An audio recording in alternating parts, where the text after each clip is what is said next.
Welcome to the Rebel Teacher podcast and the newly established Rebel Teacher Network. This is my first time doing a show without a guest, and it's going to be quite different from my other show, the Talking Teaching podcast. So if you follow that already, expect something a little bit different here. Some of you may have been following me on LinkedIn and a few other platforms.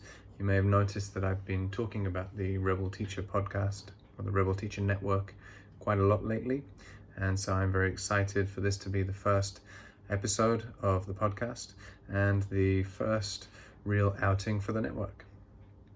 So in this inaugural episode, I'll spend a bit of time just talking about what all of that is, what the Rebel Teacher Network is going to be, and I'm going to start by doing something that's very strange for me to do, something I would never normally do, in fact, which is to read aloud from an article I wrote recently, because this was the first time I really laid out what I wanted the Rebel Teacher Network to be, what I mean when I talk about Rebel Teachers, and so I'm going to read that article now with perhaps some commentary and additional annotations thrown in. So hopefully you'll find this useful, and hopefully it'll give us a good foundation for where we're headed with the show and with the network. So here we go. The title of the article was, "Are You a Rebel Teacher?" I've been promoting the Rebel Teachers community and the Rebel Teacher Network lately, trying to develop a community for passionate educators and ultimately a platform for collaboration. But there's been some uncertainty over the name, Rebel. Here I want to explain what I think a rebel is, and I'll continue to develop this idea in future posts. First of all, I want to distinguish between a rebellion and a revolution, at least as far as I define them. And I'm aware here that not everybody will agree with these definitions, but it works for me and it works for what we're trying to achieve here. A revolution is an uprising against the people directly in charge of a revolter, while the rebellion is directed towards changing the system. And that's the fundamental difference as I see it. The revolution, the revolters are targeting people, their seniors, their superiors, the people that they disagree with. The rebellion is targeting the system. It's trying to make a change with the way things are done, not by necessarily targeting the people that are doing them. And in fact, a rebel is usually in a defensive position rather than an offensive position. Whereas the goal of a revolution is to overthrow the superiors by force, strip them of their authority and have them removed, usually to be replaced by the revolters themselves. A well-intentioned rebellion should leave room in its ranks for any members of the establishment to join the cause. And that really is the foundation of what we're trying to achieve here. As the Rebel Teacher Network grows, we want to bring more and more people into the fold, and potentially people who disagree with us at the outset, we would hope to see them coming on board over time as they see what we're trying to achieve and come to recognize the value in what we're doing. As Rebel Teachers, we do not wish to see our leaders fall. We wish to bring as many educators on board as possible from all areas and all levels of the system. Teachers, leaders, administrators, etc., who represent the traditional model of education. We want to show them how things can be better and mobilize them to join us and build something new. As Rebel Teachers, we do not wish to replace our leaders. We wish to build a whole new system and hierarchy, and whoever should prove themselves competent will be encouraged to fulfill whatever role best suits them. I use the word hierarchy there, and I think some people are a little bit cautious about that, the idea of removing one hierarchy and placing it with another. I get that, but I also think that hierarchy is not only necessary, but also natural, and it's the misadministration that is the problem. In any group of people, there will be leaders, there will be people performing different roles, different functions, and I think that that is a perfectly natural, perfectly normal, and can be a perfectly functional thing. What we want to make sure is that the right people are in place. And of course, right is a judgment call. So what do I mean by that? Well, I mean people who are truly working for the good of the system and for the good of the stakeholders, in this case, teachers and students, rather than for the good of their own self-promotion. Leaders in the current system might well be leaders in the new system, but just as likely those in the lower ranks of the current system might well rise to lead the new institutions we build.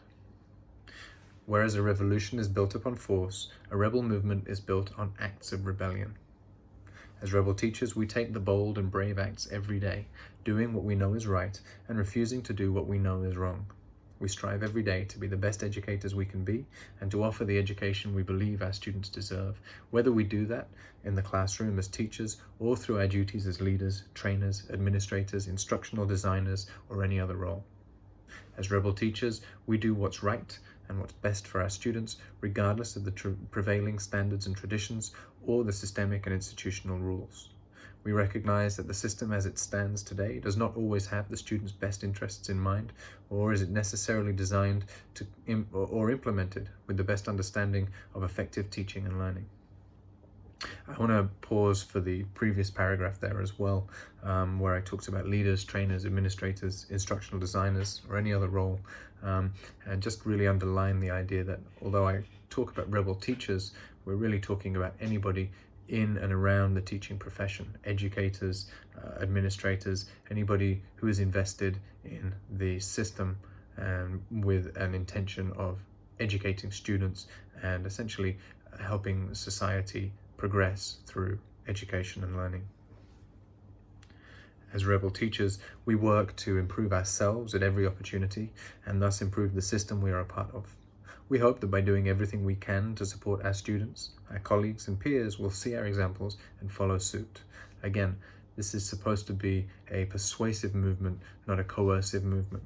We want to see as many good, effective acts as we can. We want to be doing as much as we can to create good, positive change, and we hope that people who maybe don't agree with us at first will see the good that we're doing and come on board. Whereas a revolution tears down the institutions it opposes, a rebellion seeks to establish a better system and present it as an option, such that the old system will become obsolete and wither on the vine of progress. As rebels, we are looking for a win-win solution. As rebels, we assess our surroundings every day and rethink every aspect. As rebels, we want everybody to benefit from our movement. As rebels, we do not aim to intimidate, but nor will we be intimidated. As rebels, we aim to build the institutions of the future. As rebels, we are the future. Rethink, rebuild, rebel. And that's the tagline there for the Rebel Teacher Network. Rethink, rebuild, rebel. So that is an outline of the philosophical underpinnings of what the Rebel Teacher Network is going to be.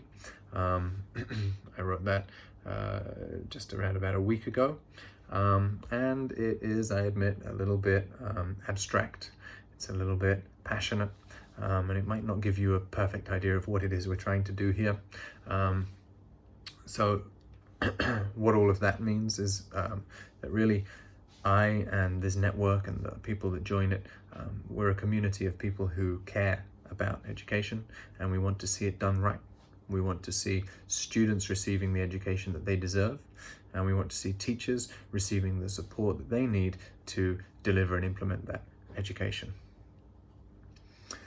In a more concrete sense, what the Rebel Teacher Network will be is a space for teachers to support one another's development through sharing tips and suggestions and questions and challenges and experiences, a forum of personal and professional development where we can all develop together as a group, as a community of learners and teachers.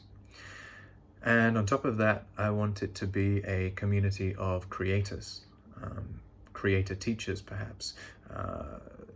This will begin with the podcasts that I'm currently producing, the Talking Teaching podcast and this Rebel Teacher podcast.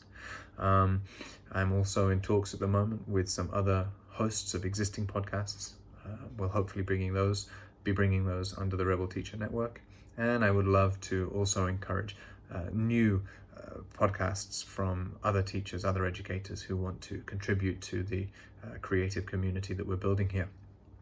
Aside from that, we'll also be looking to produce and present and promote courses, maybe books and other content by teachers, for teachers, all with the express intent of improving the standards of education as we see them and delivering better teaching and learning opportunities to our students.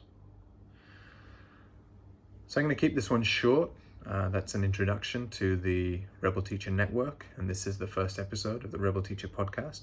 In future episodes, I'll be talking more about the Rebel Teacher concept, the philosophy, and what it is that I'm hoping to achieve. I may well have some guests in future episodes, and we'll be developing as we go along. I don't fully know exactly what all of this is going to be yet, but I'm really hoping that some of you get on board. There's an open invitation for anybody who wants to be a part of the Rebel Teacher Network and feels that you can contribute or benefit from what we're doing here. And anybody who has ideas for podcasts, books, or other content that you think would suit the Rebel Teacher Network, then please get in touch with me, and I'll be more than happy to talk about putting that out with you. So thanks very much, and I'll speak to you again soon.